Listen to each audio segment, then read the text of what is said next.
Hello guys! Kumusta? Hi! Magandang gabi sa inyong lahat sa Pilipinas. Dito po sa amin ay alas 2 pa lang ng hapon. At sa mga hindi po nakakakilala sa akin, my name is Teresa at dito na po ako nakatira sa Germany. At ang gusto ko pong i-share sa inyo today ay ang paano naghi-heat ang mga Germans ng kanilang mga bahay kapag winter dito sa Germany. Ang April na po ngayon, April 11 at time na, kasi medyo warm na sa labas, time na usually ng mga Germans na mag-off ng kanilang mga heater. So, balak po naming i-off ang aming heater this week na kasi medyo warm na nga sa labas. At gusto ko na gumawa ng konting video kung about dito sa topic. Dito po sa Germany, usually ang mga bahay may three types of heating system po. Meron yung gas, meron yung oil, at meron yung mga lumang-lumang bahay ay ginagamit nila ay yung mga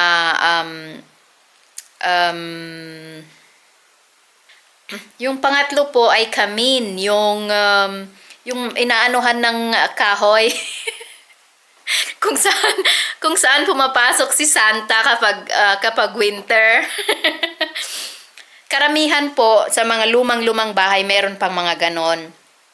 Or yung iba naman na nagpapakabit pa rin sila ng mga kamin for aesthetic, para lang kasi maganda din siyang tignan at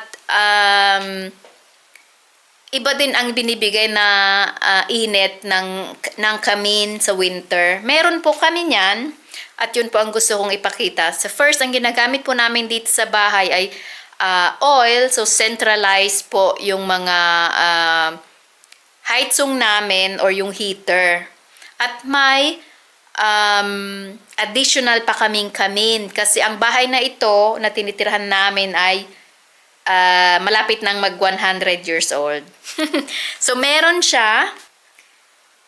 Yan po ang aming kamin na hindi nga namin ginagamit kaya maraming nakapatong na halaman. At usually, yun nga, nilalagyan ito ng ng kahoy. At umiinit na siya.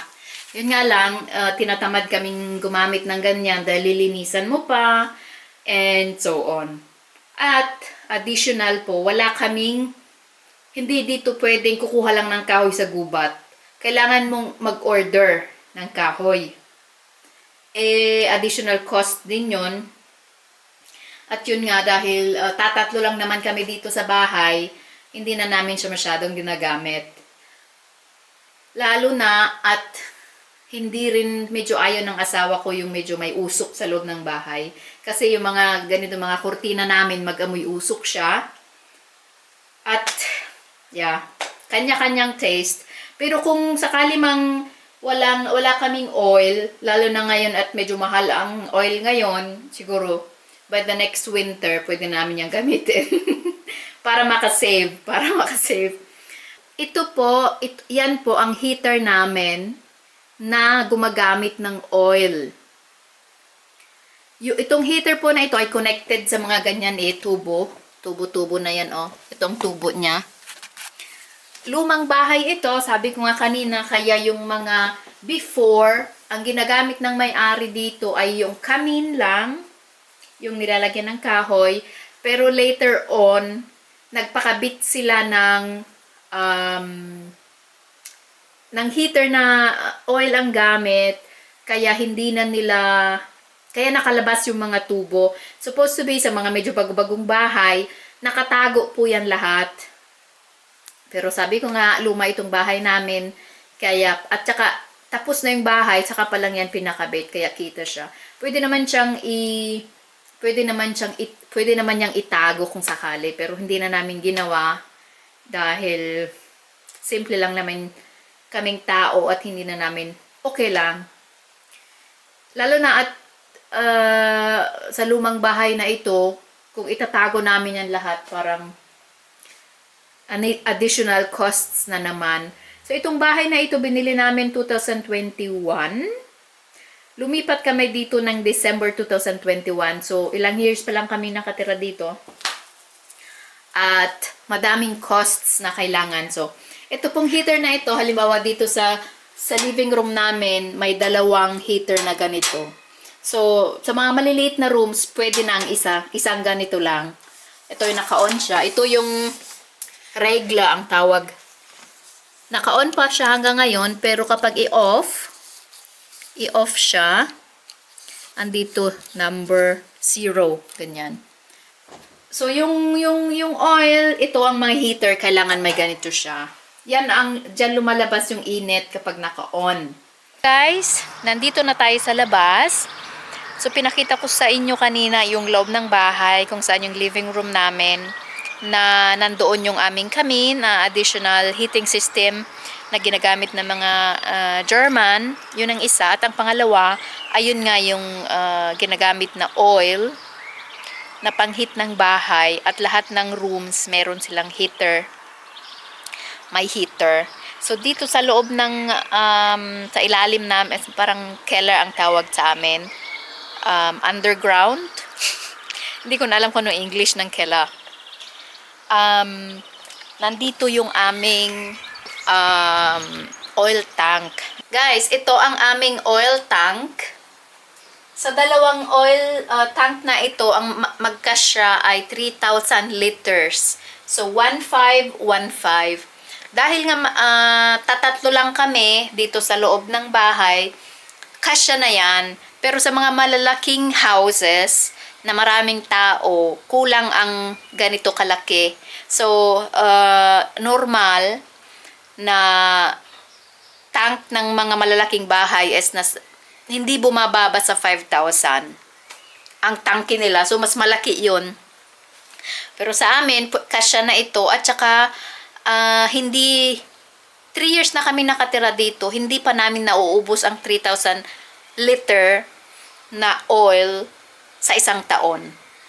Lalo na at mag-heater lang kami from November to, ngayon parang April, November to April.